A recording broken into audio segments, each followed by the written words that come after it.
Hello दोस्तों, नमस्कार, राम राम सा। स्वागत है आप सभी का एक बार फिर से हमारे यूट्यूब चैनल रुद्रार्थ क्लासेस में। कैसे हैं आप सभी? आप सभी की तैयारी कैसी चल रही है एग्ज़ाम्स को लेकर? आशा करती हूँ कि सभी की तैयारी अच्छी चल रही होगी और अभी तो आप सभी की रिवीजन चल रहा होगा। दोस्तों, आज हम लेकर आए हैं राजस्थान की हिस्ट्री से टॉपिक है हमारा 1857 की क्रांति। दोस्तों, ये जो टॉपिक है 1857 की क्रांति, ये लगभग हर एक एग्ज़ाम में क्वेश्चन पूछा जाता है और यहाँ से 2 से 3 क्वेश्चन आपके एग्ज़ाम में बनते हैं। और यहाँ से ऐसे ऐसे आजकल एग्जामिनर क्वेश्चन पूछ रहा है जो या तो बिल्कुल नए हैं या फिर जो पुराने क्वेश्चन हैं उन्हीं को ईजी या टफ फॉर्म में बनाकर एग्जामिनर क्वेश्चन पूछ रहा है। तो दोस्तों, आज हम इस वीडियो में जानेंगे 1857 की क्रांति के विद्रोह के बारे में कि सबसे पहले विद्रोह कहाँ हुआ और उस क्रम को भी पढ़ेंगे हम कि पहले विद्रोह कहाँ हुआ, फिर सेकंड नंबर पर कहाँ हुआ और वहाँ की प्रमुख घटनाएं क्या क्या थी और वहाँ पर प्रमुख चीज़ें क्या क्या थी। तो दोस्तों, हम शुरू करते हैं 1857 की क्रांति। ठीक है, सबसे पहले क्रांति की शुरुआत हुई थी 28 मई 1857 को नसीराबाद में शुरुआत हुई थी। तो दोस्तों, राजस्थान में क्रांति की शुरुआत होती है 28 मई 1857 को। दोस्तों, हम ये जाने इससे पहले हम जानेंगे कि भारत में क्रांति की शुरुआत कब हुई थी। तो भारत में शुरुआत हुई थी, निश्चित दिन था आपके 31 मई को। ठीक है, 31 मई 1857 निश्चित दिन था, निश्चित किया गया था कि पूरे भारत में इस तारीख को क्रांति की जाएगी। लेकिन निश्चित जो दिन तय किया गया था 31 मई को, इस तारीख को क्रांति ना हो करके पहले ही हो गई थी मेरठ में। कब हुई थी? 10 मई को हो गई थी ये क्रांति। ठीक है, और इसका आपको प्रतीक भी याद रखना है। क्या था प्रतीक क्रांति का? रोटी और कमल, रोटी व कमल। ठीक है, कमल का फूल, ये आपको याद रखना है। ये तो था आपका प्रतीक क्रांति का, 1857 की क्रांति का। और भारत में क्रांति का निश्चित तिथि कब थी? 31 मई 1857 की थी। लेकिन 31 मई को ना हो करके ये कब हो गई थी? मेरठ में पहले हो गई थी, ये 10 मई को हो गई थी ये। तो ये आपको याद रखना है। फिर राजस्थान में कब होती है? तो राजस्थान में 28 मई को होती है। 10 मई को तो अपने मेरठ में हुई, फिर इसकी सूचना 19 मई को राजस्थान के एजीजी को लगी। 19 मई को इसकी सूचना 1857 को राजस्थान के एजीजी को लगी। ठीक है, ये आपको याद रखना है, राजस्थान के एजीजी को लगी थी। फिर 10 दिन बाद 28 तारीख को, 28 मई को फिर राजस्थान में क्रांति हो गई थी नसीराबाद में। हम देखते हैं कि इसमें कौन कौन सी सैनिक टुकड़ियाँ थी। तो नसीराबाद कहाँ पर है? अजमेर में स्थापित है, ये आपको याद रखना है। और 15वीं और 30वीं बंगाल नेटिव इन्फेंट्री यहाँ पर सैनिक टुकड़ी थी। और यहाँ पर भारतीय तोपखाने की सैनिक टुकड़ी तथा पहली बम्बई लांसर्स के सैनिक भी विद्यमान थे, ये आपको याद रखना है। कहाँ कहाँ के सैनिक विद्यमान थे? 15वीं और 30वीं बंगाल नेटिव इन्फेंट्री और बम्बई लांसर्स के सैनिक विद्यमान थे। फिर यहाँ पर मेजर स्पोर्टिसवुड और न्यूबरी की हत्या कर दी गई। तो क्वेश्चन आपको यहाँ से पूछ लेगा एग्जामिनर के, स्पोर्टिसवुड और न्यूबरी किस स्थान से संबंधित है 1857 की क्रांति से? तो आपको याद रखना है नसीराबाद से संबंधित है ये। ठीक है, फिर अंग्रेज अधिकारियों ने नसीराबाद से भागकर कहाँ पर शरण ली थी? ब्यावर में शरण ली थी। तो ये स्थान भी आपको याद रखना है कि नसीराबाद से अंग्रेज अधिकारी भागकर कहाँ शरण लेते हैं? तो ब्यावर में शरण लेते हैं। और यहाँ के जो विद्रोही थे, इन्होंने नारा दिया था चलो दिल्ली। ठीक है, ये आपको याद रखना है, नारा दिया था चलो दिल्ली। नेक्स्ट आता है हमारा भरतपुर राज्य में विद्रोह। तो भरतपुर राज्य में विद्रोह 31 मई 1857 को हो गया था। दोस्तों, ये जो विद्रोह था भरतपुर में, ये गुर्जर और मेव जाति का विद्रोह था। ठीक है, और भरतपुर का इस समय पॉलिटिकल एजेंट कौन था? तो मेजर मॉरिसन यहाँ का पॉलिटिकल एजेंट था, ये आपको याद रखना। और हम बात करते हैं इस समय शासक कौन था।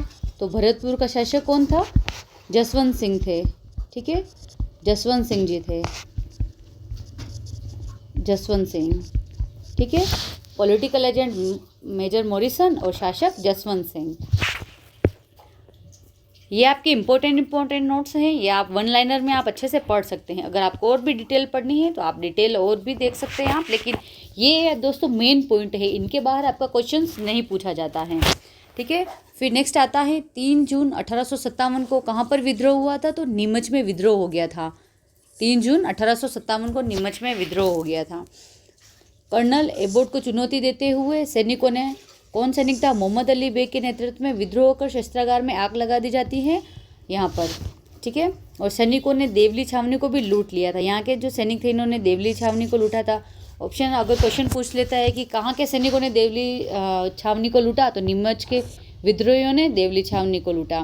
फिर नीमच से भागे 40 अंग्रेजों को डुंगला गांव पहुँचे, तो डुंगला गांव पहुँचे जहाँ रूगाराम किसान ने इनको शरण दी थी। दोस्तों ये जो हम पॉइंट है इसको एक बार हम वापस देखेंगे कि जो मोहम्मद अली बेग था इसके नेतृत्व में, और एक जना और था हीरालाल। तो ये आपके इंपॉर्टेंट क्वेश्चन बनता है, आपको एग्जामिनर पूछ सकता है कि मोहम्मद अली बेग और हीरालाल का संबंध कौन सी छावनी से है, तो आपको याद रखना है इन दोनों का संबंध नीमच छावनी से है, मोहम्मद अली बेग और हीरालाल का। और आपको तारीख तो याद रखनी है, कब हुआ था यहाँ पर विद्रोह नीमच में, तो 3 जून 1857 को हुआ था। और यहाँ से जो अंग्रेज भागे थे नीमच से, कितने अंग्रेज भागे थे, 40 याद रखने हैं आपको। और कहाँ शरण ली इन्होंने, डुंगला, ये आपके चित्तौड़गढ़ में पड़ता है डुंगला। तो यहाँ पर पहुँचे और यहाँ पर रूगाराम किसान के यहाँ शरण ली थी। और पॉलिटिकल एजेंट शावर था मेवाड़ का। और शासक कौन थे यहाँ पर, मेवाड़ के शासक थे उस टाइम स्वरूप सिंह। शासक कौन थे, स्वरूप सिंह, शासक स्वरूप सिंह ने। फिर जो बेदला का बख्त सिंह था, सामंत था एक बेदला का, इसके माध्यम से फिर बेदला का जो सामंत था कौन था, बख्त सिंह, ठीक है। इसको भेजा इन 40 अंग्रेजों को ले जाने के लिए, वापस इन सबको मेवाड़ लेकर आए, उदयपुर में लेकर आए, और फिर इनको जग मंदिर में शरण दी गई थी। तो आपको ये क्वेश्चन भी पूछ सकता है कि नीमच में विद्रोह हुआ उस समय शासक कौन था मेवाड़ में, स्वरूप सिंह था। और यहाँ पर पॉलिटिकल एजेंट कौन था, शावर्स था। और किसको लेने के लिए भेजा था, तो अंग्रेजों को लेने के लिए भेजा। और किसको भेजा, तो बेदला के बख्त सिंह को भेजा था। ये इम्पोर्टेंट लाइनें हैं इस नीमच विद्रोह को लेकर, तो ये आपको याद रख लेनी है। फिर नेक्स्ट आता है हमारा देवली छावनी में विद्रोह। तो ये कब हुआ था, 10 जून 1857 को देवली छावनी में विद्रोह हो गया था। और नेतृत्वकर्ता कौन था, मीर आलम था, ये आपको याद रखना है। और देवली छावनी में नेतृत्वकर्ता मीर आलम था। और एक पॉइंट और यहाँ से पूछ सकते हैं कि विद्रोह करने वाली सैनिक टुकड़ी कौन थी, तो विद्रोह करने वाली सैनिक टुकड़ी कौन थी, कोटा कंटीजेंट थी यहाँ पे, ठीक है, कोटा कंटीजेंट, ठीक है। देवली छावनी में नेतृत्व करता है मीर आलम, और विद्रोह कौन करता है, कोटा कंटीजेंट सैनिक टुकड़ी करती है। और देवली के अंग्रेज परिवार जहाजपुर भीलवाड़ा में ये शरण लेते हैं। यहाँ से जो अंग्रेज भागे थे इन्होंने कहा भीलवाड़ा के जहाजपुर में शरण ली थी। ये क्वेश्चन भी पूछा है एग्जाम में और आगे भी पूछने की संभावना बनती है, तो आपको याद रखना है भीलवाड़ा के जहाजपुर में शरण ली, ठीक है। नेक्स्ट आता है टोंक राज्य में विद्रोह। दोस्तों जो देवली है ये टोंक जिले में ही स्थित है, ठीक है। तो 14 जून टोंक में कब विद्रोह हुआ, तो 14 जून 1857 को। दोस्तों यहाँ पर देवली में 10 जून ना दे करके आपको 5 जून भी दे सकता है, तो ऑप्शन 5 जून आपका सही होगा, 10 जून आपका नहीं होगा, यहाँ पे 5 जून होगा, ठीक है। हम नेक्स्ट है टोंक राज्य में विद्रोह कब होता है, तो 14 जून 1857 को टोंक राज्य में विद्रोह होता है। टोंक का नवाब था मीर आलम था यहाँ का नवाब, और टोंक में नवाब की राजकीय सेना ने मीर आलम खां के नेतृत्व में विद्रोह किया था, ठीक है। मोहम्मद मुजीब के नाटक आजमाइश के अनुसार 1857 के विप्लव में टोंक की स्त्रियों ने भी भाग लिया था। ये जो मोहम्मद मुजीब है इसका नाटक है आजमाइश, इसके अनुसार है कि यहाँ पर स्त्रियों ने भी भाग लिया था, ठीक है। इस विद्रोह में स्त्रियों ने भी भाग लिया था, ये आपको याद रखना है, इम्पोर्टेंट पॉइंट है। ये आपको पूछ सकता है कि कौन से नाटक में लिखा है कि वहाँ पर स्त्रियों ने भी भाग लिया था। और क्वेश्चन आपको ये भी पूछ सकता है कि कहाँ पर 1857 के क्रांति में कहाँ पर स्त्रियों ने भी भाग लिया था, तो टोंक में स्त्रियों ने भी भाग लिया था। टोंक राज्य में विद्रोह हुआ था उस समय। दोस्तों नेक्स्ट आता है हमारा अलवर राज्य में विद्रोह। तो 11 कब होता है ये, 11 जुलाई 1857 को अलवर राज्य में विद्रोह होता है। दोस्तों 11 जुलाई 1857 को अंग्रेज अलवर राज्य में विद्रोह हुआ था। और यहाँ पर था बन्ने सिंह ने इसने क्या किया था कि क्रांति के दौरान इसने आगरा किले में अंग्रेज परिवारों की सुरक्षा के लिए इसने सेना को भेजा था, कि अंग्रेजों की सुरक्षा के लिए बन्ने सिंह ने अपनी सेना को कहाँ भेजा था, आगरा भेजा था। ये 2 पॉइंट है आपको याद रखने हैं बन्ने सिंह के बारे में। और अलवर राज्य में विद्रोह कब हुआ था? तो 11 जुलाई 1857 को हुआ था। दोस्तों ये जो हम पढ़ रहे हैं ये पूरा क्रम वाइज पढ़ रहे हैं, सीरीज वाइज पढ़ रहे हैं कि पहले कहाँ विद्रोह हुआ है उसके क्रम में पढ़ रहे हैं हम। नेक्स्ट आता है 9 अगस्त 1857 अजमेर के केंद्रीय कारागार में विद्रोह हुआ था। और नेक्स्ट है 21 अगस्त 1857 एरिनपुरा के सैनिकों का विद्रोह। अब एरिनपुरा में कब विद्रोह हुआ था? तो 21 अगस्त को एरिनपुरा में विद्रोह हुआ था। एरिनपुरा छावनी में तैनात एक सैनिक टुकड़ी ने आबू में विद्रोह किया। ठीक है। और नेतृत्व किसने किया था एरिनपुरा में? मोती खां, सूबेदार शीतल प्रसाद एवं तिलक राम ने। तो ये आपके इम्पोर्टेंट बनता है, यहाँ से ये आपको याद रखना है कि मोती खां और सूबेदार शीतल प्रसाद तिलक राम का संबंध किस सैनिक छावनी से है? तो एरिनपुरा सैनिक छावनी से हैं और इस विद्रोह से संबंधित है ये तीनों लोग, मोती खां, सूबेदार शीतल प्रसाद और तिलक राम। आपको सिर्फ एक नाम ही दे सकते हैं, या फिर मोती खां दे देगा एग्जामिनर, तिलक राम दे देगा, या सूबेदार दे सकता है कि इनका संबंध कौन सी सैनिक छावनी से है, ये आपको याद रखना है। इन्होंने नारा दिया था, एरिनपुरा के सैनिकों ने, यहाँ के विद्रोह ने नारा दिया था, चलो दिल्ली और मारो फिरंगी। चलो दिल्ली तो सिर्फ था, चलो दिल्ली कहाँ का था? नसीराबाद का था। ठीक है, नसीराबाद का था चलो दिल्ली। ठीक है। और एरिनपुरा का था चलो दिल्ली मारो फिरंगी। ये आपको याद रखना है, दोनों में कन्फ्यूज़न नहीं होना है। नेक्स्ट आता है हमारे 23 अगस्त 1857 को जोधपुरा लीजियन में विद्रोह हो जाता है। फिर होता है 8 अगस्त 1857 बिठोड़ा या बिथोड़ा का युद्ध। ये कहाँ पर स्थित है दोस्तों? पाली में स्थित है। और यहाँ पर शासक कौन था? सामंत कौन था? यहाँ पर कुशाल सिंह था। ठीक है। और कुशाल यहाँ पर युद्ध होता है। बिथोड़ा का युद्ध किन किन के बीच होता है ये? तो ये कुशाल सिंह के बीच होता है। और लेफ्टिनेंट होता है हितकोट, व जोधपुर का महाराजा होता है तख्त सिंह। यहाँ की राजकीय सेना होती है। और इस सेना का सेनापति कौन होता है? ओनाड सिंह या अनाड़ सिंह। आपको ओनाड ना दे करके अनाड़ सिंह भी आपको दे सकता है। तो बिथोड़ा का जो युद्ध हुआ था, बिथोड़ा का युद्ध कब हुआ? 8 सितंबर 1857 को हुआ। ये क्वेश्चन भी एक आपके बनता है। और फिर बनता है कि किस किस के बीच हुआ ये युद्ध? तो कुशाल सिंह के बीच हुआ। और लेफ्टिनेंट हितकोट व जोधपुर महाराजा तख्त सिंह की राजकीय सेना के बीच हुआ था। और राजकीय सेना का सेनापति कौन था? अनाड़ सिंह था। इसमें जोधपुर राज्य की सेना का नेतृत्व कुशल राज सिंघवी ने किया था। दोस्तों ये तो है कुशाल सिंह, और ये जो है कुशल राज सिंघवी, ये दोनों अलग अलग हैं। ये तो जोधपुर राज्य की तरफ से है और ये कुशाल सिंह अलग से, ये सामंत है। ये आपको याद रखना है। सुगाली माता का संबंध यहीं से है, याद रखना है आपको। ठीक है। इसमें कुशाल सिंह की विजय हुई थी बिथोड़ा के युद्ध में, याद रखना है आपको।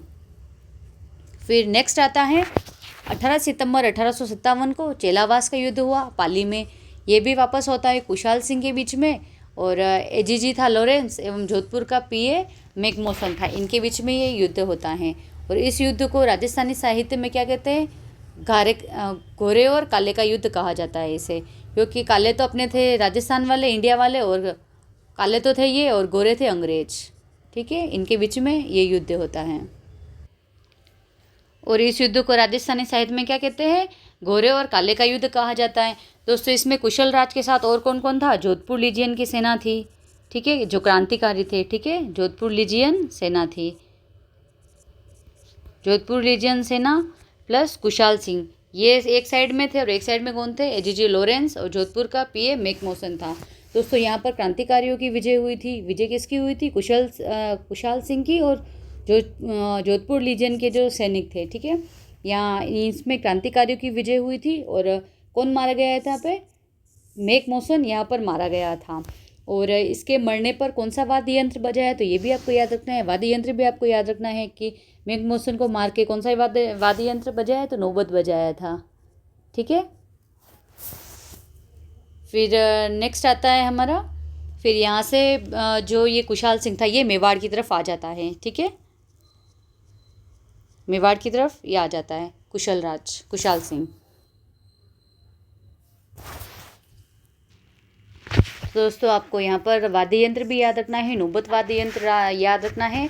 और जब मैकमोसन को मार दिया गया था तो यहाँ पर जो हमारे बाकीदांस थे उन्होंने लाइनें लिखी थी। और वहाँ के जो लोग थे उन्होंने एक लाइनें गाई थी। वहाँ पर बोला था इन्होंने कि ढोल बाजे चंग बाजे और बाजे बांकियो, मेक मोशन रो सिर काटिन अहुआ किला माते टांगियो। तो इसका सिर काट कर दोस्तों अहुआ के किले के ऊपर टांग दिया गया था।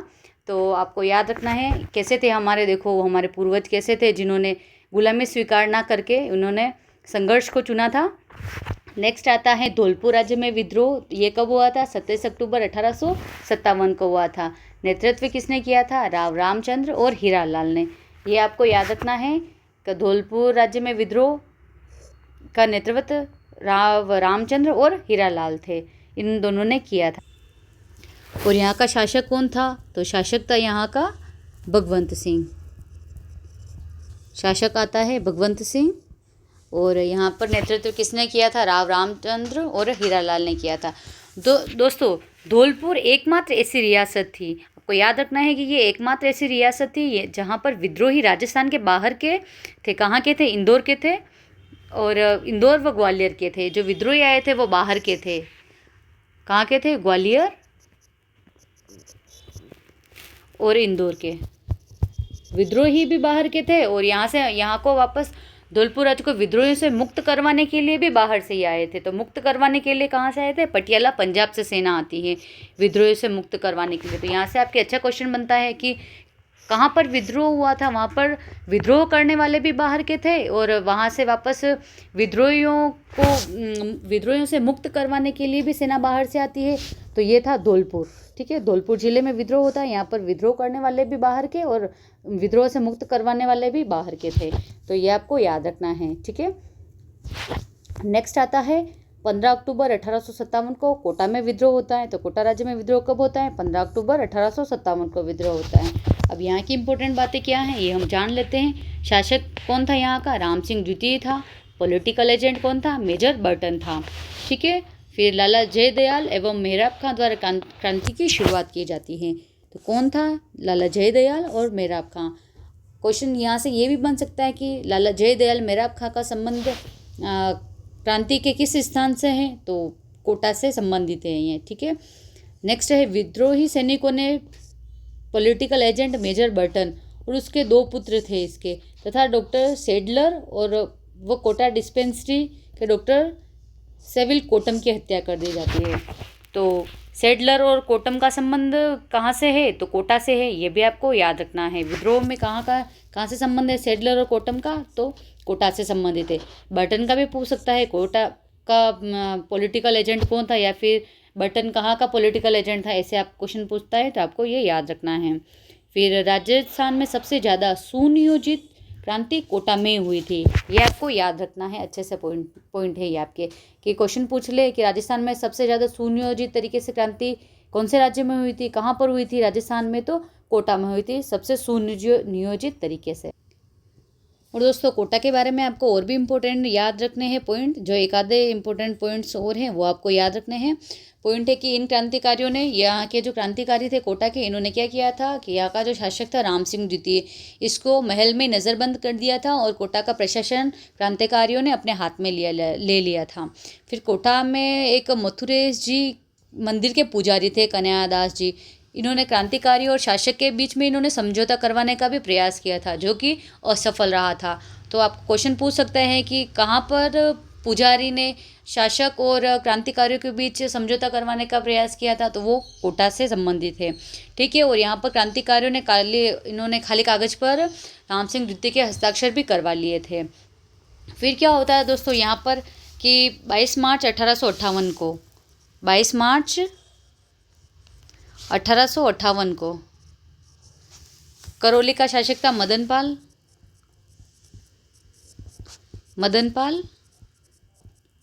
व अंग्रेज सेनापति कौन था? रॉबर्टसन। इन दोनों की संयुक्त सेना वापस कोटा पर अधिकार कर लेती है और क्रांतिकारियों को मृत्युदंड देती है। तो आपको ये भी याद रखना है कि वापस कोटा को मुक्त किसने करवाया? तो करौली का था मदन पाल और अंग्रेज सेनापति कौन था? रॉबर्टसन। इन दोनों ने कोटा को वापस मुक्त करवाया था और क्रांतिकारियों को फांसी की सज़ा दी गई थी। तो आपको ये याद रखना है कि राजस्थान में सबसे भीषण रूप से, व्यापक रूप से पूछ ले आपको, या फिर सुनियोजित तरीके से पूछ ले, या फिर ये पूछ ले कि सबसे लंबे समय तक क्रांति का स्वरूप कहाँ रहा था, तो आपको ये कोटा में देखने को मिलता है। तो तो ये आपको बहुत अच्छे से याद रखना है कोटा, ये आप मोस्ट लगा लीजिए, या यहाँ से आपको एग्ज़ाम में क्वेश्चन देखने को मिल जाएगा।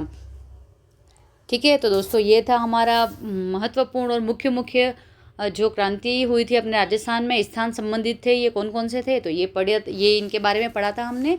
और दोस्तों अगर आपको वीडियो अच्छा लगा है, अगर आपको, तो प्लीज़ लाइक करें, शेयर करें, कमेंट करें, और ज़्यादा से ज़्यादा आपके दोस्तों में सब्सक्राइब करें। और हम मिलते हैं नेक्स्ट वीडियो में। अगर नेक्स्ट वीडियो में हम आपके लिए वापस इसके MCQ और प्लस PYQ क्लासेस हम लेकर आने वाले हैं, तो प्लीज़ चैनल को सब्सक्राइब कर लें ताकि आपको और भी नए नए और अच्छी अच्छी वीडियोस मिलती रहें।